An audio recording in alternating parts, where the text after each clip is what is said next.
118 নং হাকামা গাঁও পঞ্চায়তত বিজেপি অগপ মিত্ৰজোঁটৰ প্ৰাৰ্থী জাবেদ ইছলামৰ হৈ নিৰ্বাচনী প্ৰচাৰ সভা। নিৰ্বাচনী প্ৰচাৰ সভাখনত মিত্ৰজোঁটৰ প্ৰাৰ্থীৰ হৈ ভাষণ প্ৰদান কৰে ভাৰতীয় জনতা পাৰ্টীৰ ৰাজ্যিক সংখ্যালঘু মৰ্চাৰ কাৰ্যনিৰ্বাহক সদস্য তথা 2 নং লোকসভাৰ সহ প্ৰভাৰী সুলতান আলী আহমেদ, ভাৰতীয় জনতা পাৰ্টীৰ ৰাজ্যিক সংখ্যালঘু মৰ্চাৰ সামাজিক মাধ্যম কোষৰ সহ আহ্বায়ক সাদ্দাম হুছেইন, প্ৰাক্তন শিক্ষক জামিনীকান্ত নাথে ভাষণ প্ৰদান কৰি মিত্ৰজোঁটৰ প্ৰাৰ্থী জাবেদ ইছলামক ভোট দিবলৈ ৰাইজক আহ্বান জনায়। ইয়াৰ উপৰি উক্ত নিৰ্বাচনী প্ৰচাৰ সভাখনত ভাৰতীয় জনতা পাৰ্টীৰ ৰাজ্যিক মেডিকেল কোষৰ সদস্য ডক্টৰ সাইফুৰ ৰহমান উপস্থিত থকা পৰিলক্ষিত হয়। ৰাজ্যবাসীক শুভেচ্ছা জনাইছো। মই এইখিনি অৱগত, মই ভাৰতীয় জনতা পাৰ্টীৰ সংখ্যালঘু মৰ্চাৰ 2 নং ধুবুৰী জিলাত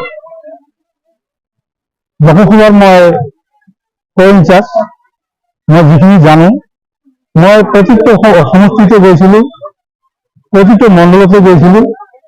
মই যিখিনি মানুহৰ আশা আকাংক্ষা মানে সিহঁতে অৱগত কৰিছে, তাতে মই যিখিনি বুজি পালো যে এইবাৰ আৰু বিশেষকৈ আগতে যিবিলাক এই ভুৱাবাজি মানুহক প্ৰতিশ্ৰুতি যি যাৰ নেকি অস্তিত্ব নাই, এওঁলোকক আৰু সমৰ্থন নকৰে। এতিয়া মানুহ বুজি পাইছে যে উন্নয়ন খুজিছে মানুহ, আমাৰ ৰাজ্যে উন্নয়ন বিচাৰিছে। যে এতিয়া বিজেপি চৰকাৰে যোৱা 9 বছৰ কাৰ্যকালত এই সাধাৰণ ৰাজ্যৰ গৰীব দুখীয়া ৰাজ্যৰ যে সহায় সুবিধা দিলে, মানে বিশেষকৈ ক'বলৈ গ'লে মহিলাখিনিক মানে বহুতখিনি সুবিধা দিলে, সুযোগকৈ বেছি সুবিধা দিলে। এতিয়া মহিলা হাতৰ বিষয়ে বুজি পাইছে। মই এইখিনি জানো, আগতে মহিলাক ইহঁতৰ পুৰুষ ইহঁতৰ হাজবেণ্ডে যি কৈছিল মহিলাসকলে সিয়ে শুনিছিল, কিন্তু এতিয়া আৰু নুশুনে।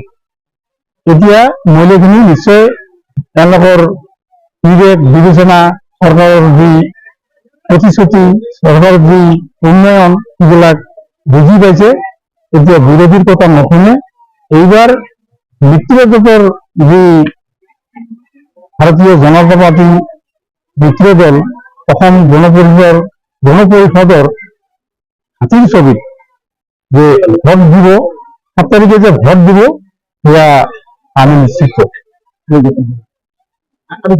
আমাৰ সাংবাদিক বন্ধুসকল, মই আজিৰ এই সভাখনৰ বিজেপি মিত্ৰজোঁট দলৰ সভাখনৰ মই সভাপতি হয়। মই ইতিমধ্যে বহুকেইখন সভা কৰিছোঁ আৰু মই বাৰুকৈ অনুভৱ কৰিছোঁ, এইবাৰ আৰু যিবিলাক ধোঁকাবাদী দল সেইবিলাক দলৰ কোনো কাম নাই। যেনে আমাৰ UDF-ৰ আজমল চাহাব, আমাৰ কংগ্ৰেছৰ ৰকিবুল ইছলাম, তেওঁলোকৰ কোনো কাম নাই। এইদৰে ৰাইজে বাৰুকৈ মানে বিচাৰিছে নিজৰ উন্নতি, ব্যক্তিৰ উন্নতি, আই মাতৃসকলৰ উন্নতি, দেশৰ উন্নতি, বৈভৱশালী ৰাষ্ট্ৰ, শক্তিশালী ৰাষ্ট্ৰ। আৰু এই শক্তিশালী ৰাষ্ট্ৰ নিৰ্মাণৰ কাৰণে এজনেই ব্যক্তি আছে, তেখেত হ'ল আমাৰ ভাৰতৰ স্বনামধন্য প্ৰধানমন্ত্ৰী নৰেন্দ্ৰ ভাই মোদী, অসমৰ স্বনামধন্য মুখ্যমন্ত্ৰী আমাৰ হিমন্ত বিশ্ব শৰ্মা। তেখেতসকলৰ নেতৃত্বত এখন সুস্থ অসম, শান্তি অসম গঢ়ি উঠিব। আৰু ৰাইজে বুলি আশা কৰিছে সকলোৱে এই EVM-ৰ আমাৰ হাতীৰ ছবিত ভোটামত উঠি ৰাইজে আমাৰ দলৰ নেতা ভাৰতীয় জনতা পাৰ্টি ধুবুৰী জিলা সমষ্টিৰ 2 নম্বৰ সমষ্টিৰ বিজেপি দলৰ নেতা জাবেদ ইছলাম চাহাবক জয়যুক্ত কৰিব বুলি মই আশা ৰাখিছো। আৰু এইখিনিতে মই আপোনাসকলক, আমাৰ মিডিয়া বন্ধুসকলক ধন্যবাদ জনাই মই বক্তব্য